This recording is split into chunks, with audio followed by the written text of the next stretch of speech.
Hey everyone, Farmington Mayor Nate Duckett. I'm here today with our Public Works Director Angelique Maldonado and our City Manager Shaña Reeves, and we would like to provide some context to two letters that you're going to be receiving in your upcoming water bill. And if you looked at these letters at face value, it may be very concerning, so we felt it was very important to put a public safety message together and clarify exactly what these letters mean, and to make sure we reiterate at no point in time was your water quality at any risk. So I want to pass this off and just kind of get the lowdown on the story and what we're doing to correct it. So Shauna, I will pass it on to you. Yeah, Mayor, thank you for having us today. I think it is important to note, like the mayor said, when you open your mail and you see this, it can be unnerving, and so we want to clarify that and just bring some context to it to help everyone understand. And truthfully, what it boils down to is a reporting and communication challenge with our team. So while the water itself has never been compromised, our challenge in communicating in a timely manner created this for us. And so we really do owe, frankly, you and the community an explanation. So Angelique is going to be able to provide some context and some background that's really what I call accessible or palatable, so we don't use those big words that people don't understand, but just break it down a little bit. So let me give her a chance to do that. Sure. Great, thanks. So in 2023, we had a sanitary survey conducted by New Mexico Environment Department, and that's just a comprehensive evaluation of our water system. And they look at source water, distribution, storage, operations, and a whole slew of things just to kind of see how you're operating in general. And from that survey, we had one issue of the location of our turbidity meters. So turbidity is an indicator of color in water. It's one of the four major things that we're looking at when we're evaluating and sampling for our water quality. We evaluate for pH, chlorine, fluoride, and turbidity. So we were monitoring our turbidity at a combined location place at the base tank. So our water treatment plant has a series of 12 filters. There's an east side filter gallery and a west side. The west side has 8 filters and the east side has 4.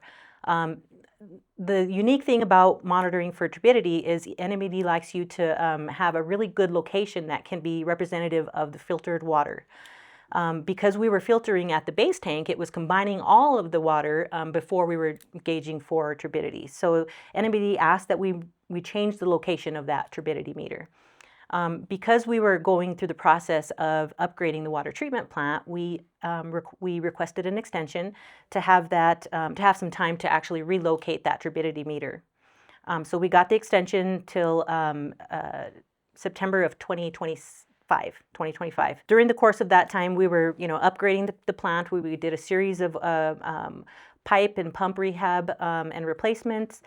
We also did an overhaul of the electrical system. And so around April of last year, we were going through doing the electrical system, and unfortunately, we lost power at the entire plant, water treatment plant 1, which caused some flooding that was in the basement in the galleries. They're called pipe galleries, where all the pipes are located. And the loss of power actually it submerged all of our turbidity monitoring equipment. So that happened in April, and we had just installed all of our new turbidity monitoring equipment as requested by NMED. Unfortunately, we didn't have it already on SCADA, so we didn't have the proof of any kind of data that it was recording. And literally days later is when the flood happened and submerged all of our equipment. And so we self-reported to NMED to let them know that we had the flooding. And one of the things that NMED required was that we do grab samples for that turbidity in lieu of having our turbidity monitors.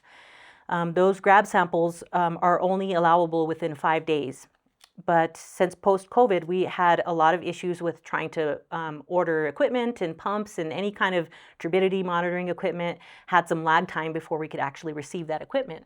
So when we self-reported to NMED, they went ahead and let us know that we sent them the invoices for when we would get those turbidity meters, and they said because it's outside of that 5-day window, be informed we're going to notify you of a notice of violation, which was a Tier 3 notice of violation. So that came through. We actually received the notice of violation in July. And so that was just for the monitoring period in April. It's purely administrative because we were still doing our grab samples. So in the process of doing our grab samples for turbidity, we also look for chlorine residual and bacteriological samples. And so there was no bacteria, the chlorine residuals were fine, the turbidity was fine. We just failed to have the online turbidity monitoring as required by NMED. So that was a Tier 3 violation that we have. We ultimately have a year to send out the notice. So that's one of the letters you'll be receiving. And then, as time progressed, we were still sort of working with the water treatment plant upgrades, getting our east side galleries online. And so once we got the east side galleries online, we were, putting all the turbidity monitors in place. And unfortunately, we failed to meet that September deadline for the initial sanitary survey issue. And so because of that, because we failed to report it, we got a Tier 2 violation. So that violation was ultimately for the combined filter effluent, that requirement for us to move that turbidity meter from the base tank. So it's a Tier 2 violation, but as soon as we received the violation, we reached out to NMED. They assured us that we already had everything in place, it's just that we missed the deadline. So it was another sort of administrative problem on our end in failure to meet that deadline. As soon as we post these notices that will go out today, we are considered back in compliance for both violations. We do still have some remaining work at the water treatment plant for those upgrades, but that's all scoped to be done in June of this year. It's a very thorough explanation. It is, and it's disappointing that we do have a full team engaged and we're doing the work that we should be doing, but we didn't report the work we were doing in a timely fashion. So that's really what this boils down to. Well, it's interesting timing, I think, too, just in the fact that we're in the middle of this upgrade Right. on the plant. And so there's a lot of moving pieces and things going on outside of just this part of it. But what are we doing to correct the reporting issue? So we've been working closely with Jacobs. Jacobs Engineering is the contractor that we work with for water and wastewater operations. They are the ones that are sort of boots on the ground, operating our treatment plants.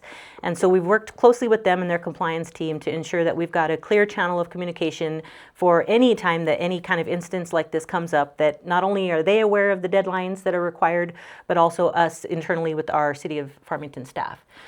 So by keeping that clear channel of communication open, we definitely are staying on top of what's expected of us, and also trying to be proactive in, realizing that our next sanitary survey will be coming up. So doing everything we can to meet collaboratively and prepare for that comprehensive evaluation.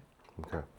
So when you see these letters, make sure you pass this information on that we're sharing here with you today. And as I understand, we weren't allowed to provide any scope of really comprehensive understanding like we're trying to do here as a part of the requirements by NMED to produce these letters. So that's where this PSA is very valuable. So I ask our community to please share this information with your friends and family, understand what it is. But again, at no point in time was our water quality at any risk whatsoever. And I think that's really important. We take a lot of pride in the utilities that we operate here, and water is a very valuable utility that we have, and we want to make sure people know that we are dedicated to ensuring their clean water coming through those faucets. And I think, Mayor, anybody who's worked certainly closely with me and the teams that I've worked with in the city over the years knows that we're big on accountability.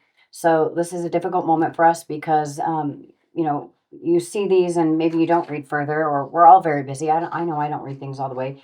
And we never want to do anything to undermine the public's trust in the operations we do, because we work very hard and we do take pride in really setting the bar in many areas in the city. So things like this are very frustrating for us. Angelique has only been with us, 3 months now? Yes. But she already understands that when you join this team, it's all us. It's Sure. all us all the time. So we don't want to diminish what this means.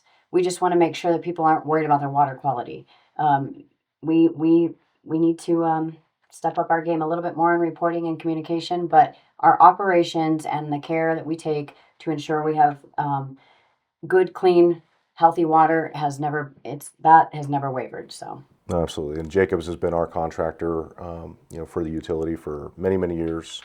But there's always, we always can get better. And this is certainly one of those moments where we have to learn from this, make sure the processes are in place, all the right people are aligned, and communication is flowing the direction it needs to flow. absolutely. Okay. Any final remarks? No, just thank you for giving us the opportunity. For those of you who take the time to watch this, we appreciate it. Help us be an amplifier out there. We don't mind being held accountable, but we certainly don't want someone worrying, whether they're elderly or they're younger and they don't quite understand. We don't want anybody worrying about their water quality and their health.